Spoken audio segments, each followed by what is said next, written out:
Jadi, ending yang sesungguhnya itu bagaimana? Setelah Lenny membunuh Teddy, terus nasib dia bagaimana? Halo semuanya, terima kasih sudah menyempatkan waktu untuk melipir di channel kami. Kami akan mencoba untuk mengeksplorasi lebih dalam arti-arti dari sebuah karya. So, don't go anywhere, stay tuned!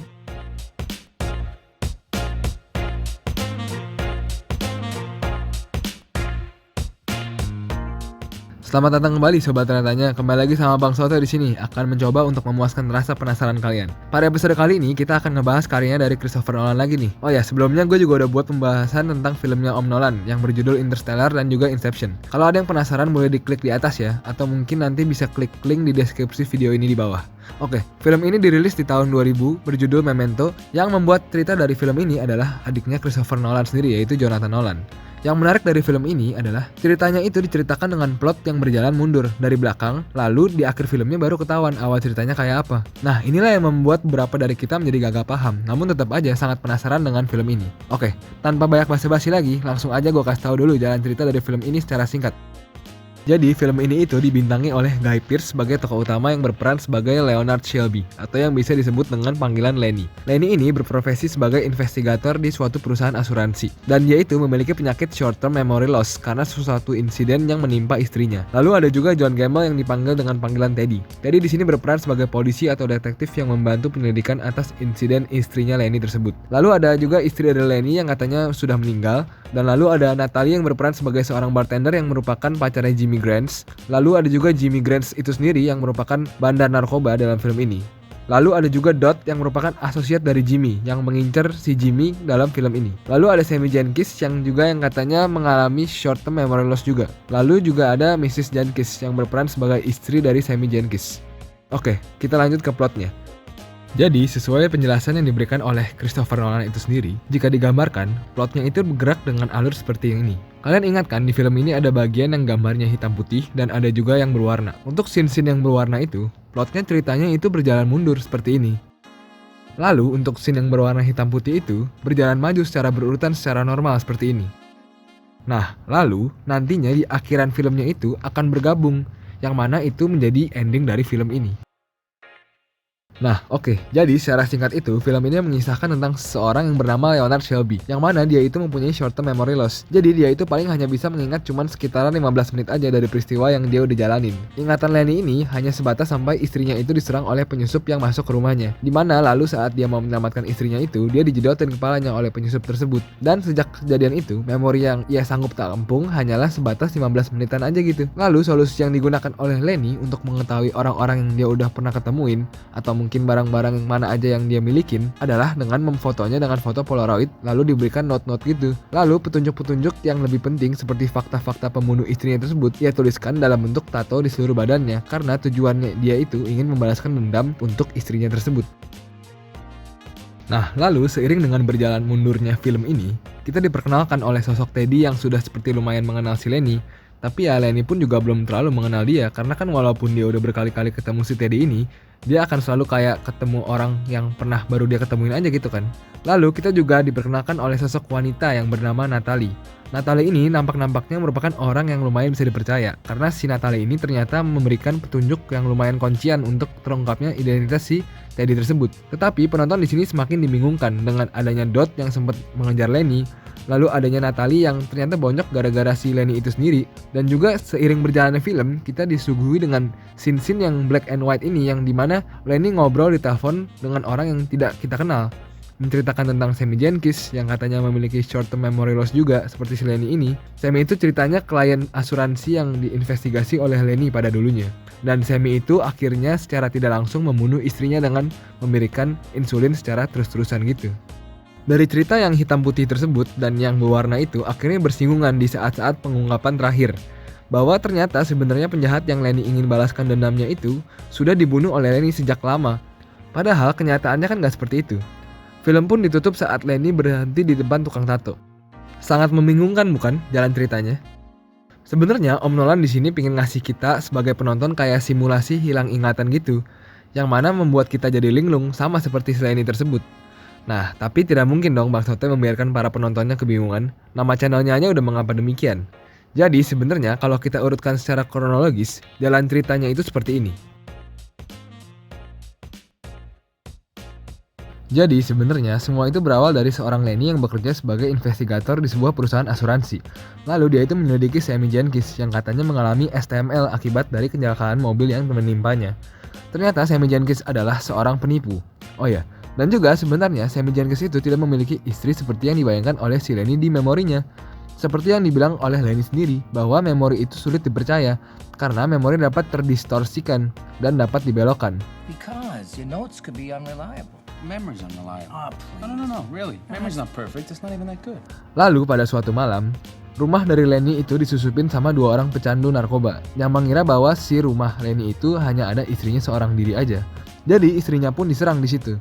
Lenny pun berhasil membunuh salah satu dari pecandu tersebut. Tetapi 1 orang pecandu lagi berhasil membuat Lenny tersungkur. Karena Lenny kepalanya itu dijedotin ke cermin di kamar mandinya tersebut.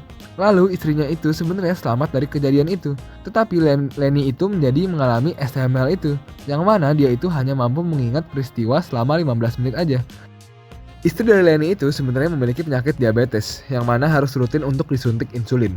Jadi sebenarnya cerita tentang Sammy Jenkins itu adalah sekedar buatan dari pikirannya aja. Lalu karena istri Lenny udah gak kuat lagi sama keadaan STML-nya Lenny tersebut, makanya istrinya pun mau ngetes Lenny untuk terakhir kalinya. Dan secara tidak langsung pun sekalian bunuh diri, dengan menyuruh Lenny menyuntikkan insulin secara terus-terusan. Dan akhirnya pun istrinya mati. Sebenarnya cerita ini diperkuat oleh salah satu scene yang membutuhkan kejelian mata kalian. Jika kalian melihat lebih jeli di scene ini, kalian akan melihat bahwa Sammy Jenkins itu berubah menjadi Lenny di scene ini. Film ini sebenarnya pengen menunjukkan bahwa sebenarnya cerita tentang Sammy Jenkins itu ya memang beneran sekedar buatan dari pikirannya si Lenny aja gitu. Lenny pun membentuk suatu realitas di memorinya tersebut, bahwa istrinya itu mati saat diserang oleh 2 penyusup itu. Lalu dengan bantuan Officer Gemmel atau yang kita kenal sebagai Teddy, Lenny itu sebenarnya udah berhasil untuk membalaskan dendamnya kepada penjahat tersebut. Tetapi saat Lenny berhasil membalaskan dendamnya, dia pun tetap lupa bahwa dia itu udah pernah berhasil membunuh orang itu. Nah, Teddy pun di sini jadi memanfaatkan keadaan, menggunakan Lenny sebagai senjatanya untuk memburu penjahat-penjahat yang memang menjadi buruan para polisi. Dan setelah itu baru kita masuk ke dalam filmnya, di mana si Officer Gemmel itu mulai menelpon si Lenny di kamar motelnya dengan memberikan petunjuk secara pelan-pelan bahwa si penyerang istrinya itu adalah Jimmy Grants. Sebenarnya Lenny itu udah punya suatu kumpulan dokumen yang tebel gitu, yang berisikan banyak petunjuk mengenai penyerang istrinya. Tetapi ada beberapa dokumen yang katanya si Teddy dirobek sendiri sama si Lenny itu. Karena katanya si Lenny itu pingin tetap punya tujuan di hidupnya. Tapi ya nggak tahu juga kan, kalau ini nggak taunya hanya akal-akalan si Teddy aja gitu. Nah, lalu lanjut lagi nih. Jadi sebenarnya si Jimmy Grant ini adalah bandar narkoba yang mau membeli narkoba dalam skala besar. Dan si Officer Gemmel itu undercover sebagai Teddy, yang mana dikira sama si Jimmy itu bahwa Teddy adalah seorang produsen narkobanya gitu. Jadi di situ Teddy merancang sebuah meeting bersama Jimmy Grant, tetapi si Officer Gemmel itu, si Teddy itu mengirim Lenny agar nantinya si Lenny itu bunuh si Jimmy Grant tersebut, yang dikira itu kan pembunuh istrinya. Dan nantinya duit cash yang digunakan buat beli narkobanya itu bisa dicolong sama si Officer Gemmel. Nah, lalu di sini filmnya cukup membuat kita kebingungan sedikit karena anehnya itu si Lenny tiba-tiba pingin tukeran baju sama si Jimmy. Ini sebenarnya karena di awal film, di scene ini, terdengar di situ pas dia lagi generator, dia itu bilang membutuhkan jaket dengan kantong yang sangat banyak untuk menaruh barang-barang kepentingannya tersebut. Kemudian, dia pun tahu bahwa si Teddy itu sebenarnya cuman kerjaannya manfaatin dia doang aja terus gitu. Maka dari itu pun dia memutuskan untuk nggak akan pernah mau ngedengerin si Teddy itu lagi, dengan menulis "Don't believe in his lies". Dan juga agar dia mempunyai tujuan hidup, dia pun memutuskan untuk menargetkan si Teddy itu sebagai target selanjutnya dengan menulis plat nomor mobilnya itu. Walaupun dia itu sebenarnya nggak pingin ngebunuh Teddy karena dia merasa dia itu bukan pembunuh. Setelah itu pun baru dimulai deh puzzle pikirannya si Lenny ini. Dimulai dengan dia menato plat nomor mobilnya Teddy di paha kirinya tersebut. Oh ya, sekedar untuk informasi, sebenarnya di bagian ini kalau ngikutin plot filmnya, ini adalah scene ending. Lalu pas dia lagi nato, si Teddy itu pun nyamperin dia, suruh dia kabur, katanya lagi dikejar polisi dan lain-lain. Karena kan sebenarnya si Teddy itu pingin ngambil jaguarnya untuk dibuang, dan juga dia pingin ngambil duit di dalam jaguarnya itu kan. Setelah itu pun dia melihat "Don't believe in his lies" di belakang foto polaroidnya si Teddy. Jadi dia pun tetap nggak mau percaya dan akhirnya dia tetap kabur dengan jaguarnya tersebut. Lalu di situ pun dia bertemu dengan Natalie. Natalie bingung kenapa ini si memory guy malah pakai baju dan mobil cowok gua. Si Natalie pun nanyain Lenny, kemana si Teddy? Katanya tadi si Jimmy kan dia mau ketemuan sama Teddy. Lu gak tahu Teddy? Gitu. Si Lenny pun gak ngerti apa-apa. Ya namanya juga orang pikun ya. Nah, terus akhirnya kan dites kan tuh sama si Natalie. Si Nat pun percaya, nih orang emang penikmat bir rasa ludah kayaknya nih.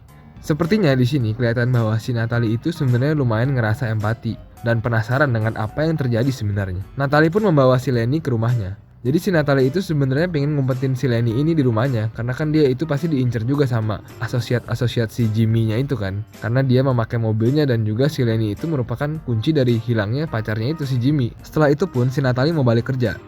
Tapi terus dia ketakutan karena dia itu dikejar-kejar sama asosiat pacarnya yang bernama si Dot tersebut. Di sini pun Natalie memutuskan untuk memperalat si Lenny, biar nanti si Lenny itu bisa menyingkirkan si Dot tersebut. Di sini ini kita bisa lihat bahwa si Natalie mengumpetin bopennya semua itu yang ada di rumahnya. Jadi di sini si Natalie sengaja panas-panasin si Lenny, biar si Lenny itu merasa empati dan nantinya dia mau secara sukarela untuk menghajar si Dot tersebut. Akhirnya pun Natalie kasih alamat tempat tinggalnya si Dot tersebut ke Lenny. Setelah dia masuk mobil, Lenny pun tiba-tiba dikagetin sama si Teddy dalam mobilnya. Teddy memberikan saran motel untuk tempat tinggal si Lenny, biar dia nggak tinggal di rumah Natalie tersebut. Dan juga Teddy mengatakan untuk jangan percaya dengan Natalie, karena dia pasti cuma memanfaatkan. Ya, tapi sekali lagi, karena don't believe his lies itu, dia pun jadi sebodoh amat sama kata-katanya si Teddy tersebut. Lenny pun menuju discount inn tersebut. Setelah itu pun dia pesen escort service, yang mana dia suruh untuk membuat skenario seperti malam terakhir bersama istrinya. Setelah dia terbangun, dia pun segera pergi ke suatu tempat yang menyendiri, lalu membakar barang-barang istrinya agar dia bisa melupakannya gitu. Pagi pun tiba, dengan keadaan ngantuk karena begadang, pas si Lenny lagi nyetir, tiba-tiba dia diciduk sama si Dot. Ya ini kan karena si Dot itu kan tahu kan mobilnya si Jimmy itu apa kan. Setelah itu pun dia terlibat kejar-kejaran yang lumayan blow on. Karena di saat Lenny semakin panik, memorinya itu kan menjadi semakin pendek. Jadi di tengah-tengah kejar-kejaran tersebut, dia pun bingung, dia sedang mengejar atau dikejar. Nah, lalu Lenny pun tapi di sini berhasil kabur untungnya. Di situ pun dia menunggu si Dot untuk datang ke motelnya sendiri. Dia ngumpet di WC, nungguin Dot datang. Pas duduk di WC, lupaan lagi bos. Dia malah cium-cium badan, kayaknya gue bawa badan nih. Mandi ah. Jadi yang tadinya dia mau nungguin si Dot, mau ngincer dia, malah dia mandi santai-santai di apartemen si Dot tersebut. Jadi akhirnya pun Dot itu datang. Tapi hokinya itu, dalam keadaan bugil setelah mandi, dia masih bisa bikin si Dot KO untungnya. Setelah itu pun dia panik dan dia manggil si Teddy untuk bantuin dia di apartemennya si Dot tersebut. Setelah itu pun pas dia nungguin si Teddy, kan ini keadaannya dia belum tidur tuh dari malam. Nah terus dia malah ketiduran lagi tuh ada di motelnya si Dot tersebut. Lalu pas tiba-tiba diketok-ketok sama si Teddy, dia pun bangun dengan keadaan kayak orang goblok lagi. Tapi abis itu akhirnya si Teddy pun berhasil untuk bantuin si Lenny ngelepasin si Dot di luar kota gitu. Setelah itu pun karena dia panik ngeliat foto Dot udah bonyok dalam kantongnya dia nyamperin si Natalie berdasarkan notes yang ada di belakang si foto Dot tersebut. Tapi abis itu dijelasin sama di Natalie dan juga ditenangin sama si Natalie itu. Abis itu dia pun tidur bareng Natalie dan di situ dia memutuskan untuk mempercayai si Natalie. Pada pagi harinya Natalie bilang nanti bakal gue cariin itu plat nomor atas nama siapa. Siang-siang ntar gue kabarin. Jadi dia janjian sama si Natalie di siang hari untuk ketemuan ngomongin plat nomor tersebut. Natalie sebenarnya di sini kayak pengen ngebalas budi gitu, karena dia sebenarnya merasa nggak enak juga sama si Lenny tersebut. Masuk mobil pas mau cabut, dikagetin lagi sama si Teddy. Diajak makan siang, ngobrol-ngobrol bentar, abis itu dia balik ke discount inn. Di sini Bert kelupaan. Doi malah ngebukain pintu kamar 21, yang mana itu kamar lamanya dia. Si Bert juga ngingetin suruh selalu minta bon untuk apapun itu. Pas si Lenny mau nyatet, dia ngecek kantong, ditulis dah tuh, kebaca. Ada tulisan janjian sama Natalie jam 1 siang. Langsung cabut dah tuh si Lenny. Bisa Natalie ngasih dokumen plat nomor, yang mana itu atas nama John Gamble, rumahnya ternyata. Setelah itu dia pun memutuskan untuk balik ke motelnya. Sesampainya di motel, dia membuka dokumen yang diberikan oleh Natalie. Lalu dia melihat bahwa mukanya John Gamble itu kok mirip ya sama foto Polaroid yang gue namain Teddy itu. Lalu semuanya cocok dengan si John Gamble itu. Maka dari itu dia menentukan untuk membunuh si John G tersebut. Dan juga ia menelpon si Teddy atau yang sekarang dia sudah ketahui sebagai John Gamble. Lalu setelah itu pun Teddy memutuskan untuk nyamperin si Lenny. Sehabis itu pun mereka berdua naik mobil bareng. Abis itu si Lenny mau nyamperin suatu tempat gitu. Udah, abis itu sampailah dia ke tempat motel yang udah hancur gitu kan, tempat dia ngebunuh si Jimmy itu. Lalu di situ dia melihat foto-foto Polaroidnya dan dia mempercayai apa yang dia sudah tulis, kill him. Setelah itu pun dia menembak Teddy. Setelah itu difoto deh sama dia, yang mana ini menjadi awalan dari film. Oke, jadi kalau kita bisa zoom out dan peringkas, Film ini menceritakan tentang Lenny, yang mana dia itu seorang petugas investigator di suatu perusahaan asuransi. Pada suatu malam, Lenny mengalami kesialan karena istrinya itu diserang dan diperkosa. Saat dia mau menyelamatkan istrinya, Lenny itu malah dijedotin dan mengalami short term memory loss tersebut. Istri Lenny itu pun selamat, tapi karena tidak sanggup dengan keadaan Lenny yang seperti itu, secara tidak langsung istrinya itu bunuh diri dengan si Lenny itu menyuntikkan insulin ke istrinya secara terus-terusan gitu. Istrinya pun akhirnya mengalami koma. Setelah itu, Lenny diperalat oleh Teddy yang merupakan polisi, di mana dia diperalat untuk membunuh Jimmy, seorang bandar narkoba. Dan itu merupakan bagian akhir dari film ini. Lalu setelah itu dia ketemu Natalie yang merupakan pacar dari Jimmy. Dan juga dia ketemu Dot yang merupakan bosnya Jimmy. Setelah itu pun dia bergantung pada petunjuk yang ada. Lenny akhirnya membunuh si Teddy tersebut, yang mana itu merupakan bagian awal dari film ini. Jadi polanya itu seperti ini. Yang berwarna itu plotnya ceritanya bergerak mundur. Lalu yang hitam putih itu plot ceritanya berjalan maju. Dan lalu ketemu di tengah-tengah dan menjadi bagian akhir dari film ini. Lalu sebenarnya Om Nolan itu juga ada menyebutkan bahwa sebenarnya di scene 3 menit pertama dari film ini itu udah menggambarkan keseluruhan dari film ini sebenarnya. Di scene awal itu kan pembunuhannya reverse seperti itu kan. Yang pertama itu dia ingin menggambarkan bahwa sebenarnya alur cerita dari film ini bergerak mundur gitu. Lalu si Nolan itu juga ingin memberitahu bahwa walaupun si tokoh utama dari film ini udah mendapatkan orang yang ia ingin balaskan dendamnya, memori itu pasti akan memudar seperti Polaroid yang di reverse tersebut. Jadi Om Nolan itu ingin menggambarkan bahwa balas dendam itu nggak akan bisa menyembuhkan suatu luka. Nah lalu pertanyaan besarnya adalah, Jadi, ending yang sesungguhnya itu bagaimana? Setelah Lenny membunuh Teddy, terus nasib dia bagaimana? jadi sebenarnya ada beberapa teori yang menyebutkan bahwa sebenarnya Lenny itu berhasil reuni lagi dengan istrinya dan happily ever after. Lu pikun juga ya bang? Gimana caranya coba? Orang istri udah mati. Nah, ada beberapa teori nih yang mendukung hal tersebut. Yang pertama itu, jika kalian matanya jeli, ada kilasan-kilasan dari scene-scene terakhir di akhir film ini.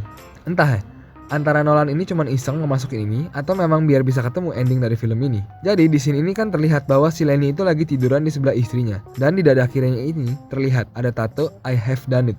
Lalu apakah kalian ingat saat di scene ini, Lenny kan sempat ditanya sama si Natalie ini, kok di bagian ini gak ditato? Si Lenny jawab, ntar kalau gue udah ketemu orangnya.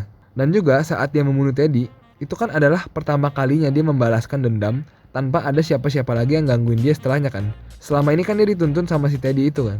Makanya kemungkinan foto-foto bukti yang dia udah ngebunuh itu juga diambil sama si Teddy. Contohnya itu ya kayak foto yang dia ketawa itu yang gak pakai baju, itu kan fotonya dipegang sama si Teddy kan. Nah, jadi katanya setelah dia bunuh Teddy, dia kan pegang fotonya tuh. Terus dia tuh langsung mampir tuh ke toko tato. Terus dia langsung nato itu I have done it. Nah lalu, apakah kalian ingat bahwa si Teddy itu sempat ngomong bahwa si Mrs. Jenkins itu sebenarnya disuntikin insulin kebanyakan terus jadi koma. Terus ada beberapa kata setelahnya baru bilang is dead gitu kan. Ada beberapa teori yang menyebutkan bahwa setelah dia nato I have done it itu, sebenarnya misi selanjutnya itu adalah dia mencari istrinya. Karena istrinya itu sebenarnya sempat recover dari komanya itu, jadi nggak jadi mati. Dan entah bagaimana caranya, pada akhirnya itu dia bisa kembali bersama istrinya tersebut. Gimana kira-kira sobat Renatanya, masih ada yang bingung gak padaan? Atau mungkin ada yang ikutan pikun juga setelah nonton film ini? Jika kalian merasa video ini keren atau mungkin cukup bisa memuaskan rasa penasaran kalian, mohon banget ya bantu support channel ini dengan klik subscribe dan juga like. Akan kami sangat hargai ya teman-teman. Atau kalau ada yang mau request atau mungkin malah ada yang makin bingung dan linglung kayak Lenny, monggo ditanya aja ya di kolom komen. Thanks semuanya ya udah mantengin video ini sampai habis. Gue doain kalian semua sehat-sehat terus dan gak ada yang pikun sampai hari tua nanti. By the way Busway, gue akan bikin pembahasan untuk Memento di pembahasan konten selanjutnya. Salam tanda tanya. Sampai jumpa Bang Soto di kesempatan selanjutnya ya. Salam tanda tanya. Salam tanda tanya. Salam tanda tanya. Now, where was I?